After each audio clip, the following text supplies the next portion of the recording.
খিচুড়ি খিচুড়ি খিচুড়ি। তো শীতের মরশুমে এমন টাটকা টাটকা সবজি দিয়ে খিচুড়ি খেতে কার না ভালো লাগে। চলো আজ বানাচ্ছি খিচুড়ি।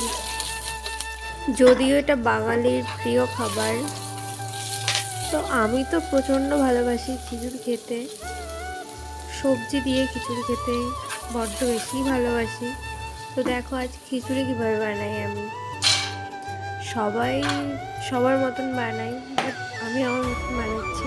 দেখো কীভাবে বানাই।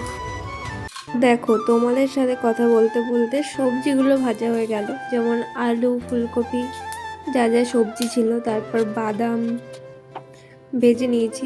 এবার তেলে শুকনো লঙ্কা, জিরে, তেজপাতা ফোড়ন দিয়ে আগে থেকে ধুয়ে রাখা চালটা দিয়ে তারপরে একটু ভেজে নেব যতক্ষণ না একটু সুগন্ধ বেরিয়ে আসছে।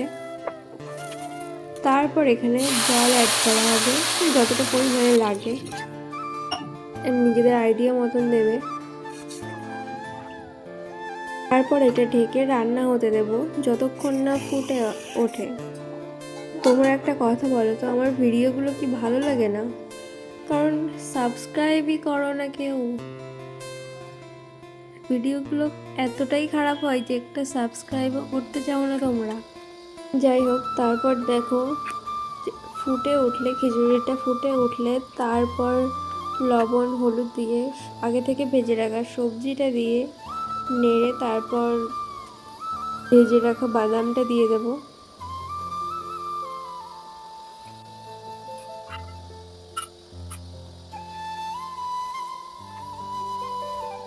এরপর কিছু কাঁচা লঙ্কা, আদা থেতো করে রাখা সেটা দিয়ে দেবো। অবশ্যই এটা দিতেই হবে, না দিলে খিচুড়ির ফ্লেভারটা ঠিকঠাক আসবে না। তো আর কিছু না দিলেও এই দুটো উপকরণ দিতেই হবে, তবে খিচুড়ির ফ্লেভারটা দারুণ আসে। তারপর এখানে ঘি দিতে পারো, আমি চিনি দিয়েছি, তারপর একটু ঘি দিয়েছি যাতে স্বাদটা ব্যালেন্স হয়। আর খুবই একটা গন্ধ বেরোবে, সুগন্ধ যেমন ঘি দিলে। দেখো আমাদের খিচুড়ি রেডি হয়ে গেছে, এবার পরিবেশন করে দিচ্ছি। দেখো তোমরাই দেখো আর বলো কেমন হয়েছে।